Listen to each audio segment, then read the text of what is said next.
ভবিষ্যৎ চেঞ্জ হতে চলেছে, কারণ TCL এর ব্র্যান্ডের তরফ থেকে ডিসপ্লে বিভিন্ন ইমপ্রুভ করা হয়েছে এবং নতুন ডিসপ্লে টেকনোলজি নিয়ে আসা হয়েছে।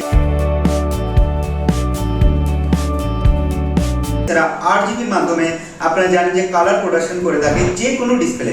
তবে এই TCL ব্র্যান্ড এমন একটি ডিসপ্লে তৈরি করেছে যে ডিসপ্লেতে রয়েছে RGBC মানে রেড, ব্লু, গ্রিন এবং তার সঙ্গে শায়ান একটি নিউ কালার, এবং এই কালার অ্যাড করে সেই টিভি কম প্রাইসে আপনারা ভালো একটি ডিসপ্লের সঙ্গে টিভি পেয়ে যাবেন। এবং তার সঙ্গে একটি নতুন ডিসপ্লে ইনোভেশন করেছে যেটি SQD display, super quantum dot display. এতদিন আপনারা OLED, LED কিংবা LCD কিংবা মাইক্রো LED, মিনি LED এই ধরনের ডিসপ্লের কথা শুনেছেন। তবে TCL এই সমস্ত ডিসপ্লেকে পিছনে ফেলে একটি নতুন ডিসপ্লে নিয়ে এসেছে যেটি SQD ডিসপ্লে, এবং এই SQD ডিসপ্লেতে আপনারা OLED এর মতো ভিউ অ্যাঙ্গেল, কালার, তার সঙ্গে OLED এর তুলনায় ভালো লাইট প্রোডাকশন পেয়ে যাবেন এবং ওয়াইড অ্যাঙ্গেলেরও সাপোর্ট পেয়ে যাবেন। সো হ্যালো গাইস, আপনাদের সঙ্গে প্রফুল্লান, আপনারা দেখছেন টেকনিক্যাল বাংলা প্রফুল্ল।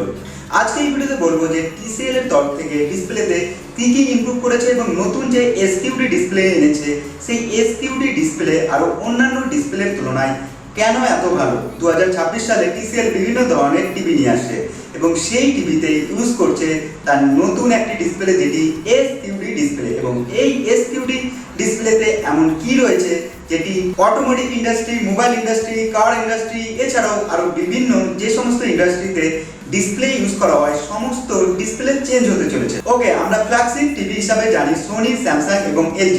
তবে আপনারা জানেন সোনি নিজের তার ডিসপ্লে প্রোডাকশন করে না, LG তার নিজের ডিসপ্লে প্রোডাকশন করলেও TCL ব্র্যান্ডের কাছ থেকে তার প্যানেল কিনে নিয়ে আসে। স্যামসাং তার নিজের ডিসপ্লে প্রোডাকশন করলেও TCL ব্র্যান্ডের কাছ থেকে তার প্যানেল কিংবা ডিসপ্লে কিনে নিয়ে আসে। তবে TCL এর তরফ থেকে যে নতুন ডিসপ্লের সঙ্গে টিভি আসছে সেই টিভির দাম সেই OLED ডিসপ্লের তুলনায় আরো অনেক কম, এবং তার সঙ্গে এই SQD ডিসপ্লে সোনি, স্যামসাং কিংবা LG ব্র্যান্ডের যে OLED ডিসপ্লে ব্যবহার করা হয় তেমনি এই TCL এর SQ ডিসপ্লেতে কালার প্রোডাকশন, লাইট বেশি দিচ্ছে যেটি OLED এর তুলনায়, এবং ভিউ অ্যাঙ্গেল, তার সঙ্গে ওয়াইড অ্যাঙ্গেল, এমনকি কালার যে হয়ে থাকে OLED টিভিতে সেই OLED টিভি ডিসপ্লের তুলনায় কালার আরো বেশি দিচ্ছে।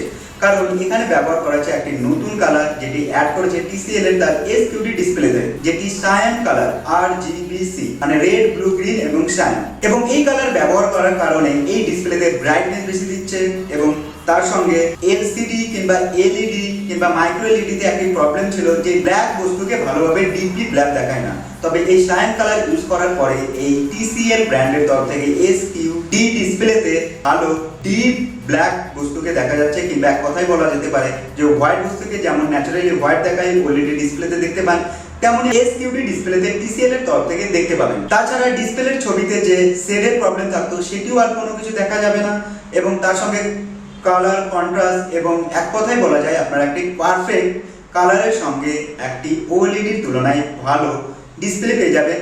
সেটুরু প্রাইস OLED এর তুলনায় অনেক কম, আর এই ডিসপ্লে OLED এর মতো কোনো পিক্সেল বার্ন হয় না, যার কারণে আপনারা লং লাইফ স্পেন্ড করতে পারবেন এই ডিসপ্লেতে। এবং এই ডিসপ্লে প্রতি স্কোয়ার ইঞ্চিতে 10টি মাইক্রো LED ইউজ করা হয়েছে, যার কারণে এই টিভির ব্রাইটনেস আর অন্যান্য টিভির তুলনায় অনেক ভালো করে তোলে। এছাড়াও TCL এর নতুন আপডেট এসেছে তার মোশন ভিডিওকে কন্ট্রোল করা। আপনারা জানেন TCL AI রয়েছে তার পার্সোনাল, যেটিকে আপনারা AI PQ engine like AI বলে থাকে। এবং মোশন ভিডিওকে কিভাবে কন্ট্রোল করে, যখন মোশন ভিডিও সেই TCL ব্র্যান্ডের টিভিতে শো করানো হয় তখন তার AI দিয়ে সেটি রেকটিফাই করে, এবং রেকটিফাই করে সেই মোশন বস্তুকে লক করে এবং এমন ভাবে শো করে যেটি আপনারা সোনি টিভিতে পেয়েছিলেন, যে মোশন বস্তুকে খুব ভালোভাবে স্মুথলি আপনাদের সামনে তুলে ধরবে এবং সেখানে ছবির কোনো ব্রেক কিংবা হ্যাং কিংবা ল্যাগ হবে না, স্মুথ ফ্রেমের সঙ্গে স্লো মোশন ভিডিও শো করাবে। এছাড়া একটি বিগ নিউজ যে সোনি এবং TCL যেটি মার্জ হয়ে গেছে, এখন থেকে সোনি আর কোনো টিভি তৈরি করবে না, TCL এর কাছ থেকে তার টিভি তৈরি করবে, এবং সেটি TCL এবং সোনি পার্টনারশিপ করে তার নতুন নতুন টিভি নিয়ে আসবে। সোনি যে ব্রাভিয়া সিরিজ যে অ্যাসেম্বল করতো টিভি সেটিও TCL এর হাতে দিয়ে দেওয়া হয়েছে, এবং শুধুমাত্র 50% সোনির কাছে রয়েছে এবং 50% তার মার্কেট শেয়ার TCL এর হাতে তুলে দিয়েছে, যার কারণে ভবিষ্যতে TCL এর তরফ থেকে বিভিন্ন ধরনের নিউ ডিসপ্লে ইনোভেশনের সঙ্গে টিভি দেখতে পারবেন, এবং সেই টিভির দাম ব্রাভিয়ার তুলনায় আরো অনেক কম প্রাইসে পেয়ে যাবেন। তো আজ ছিল এই ভিডিও যে TCL নতুন ডিসপ্লে নিয়ে এসেছে এবং এর ইনোভেশন কি এবং এই display mini LED, QLED, OLED এবং আরো অন্যান্য ডিসপ্লের তুলনায় কেন এত ভালো।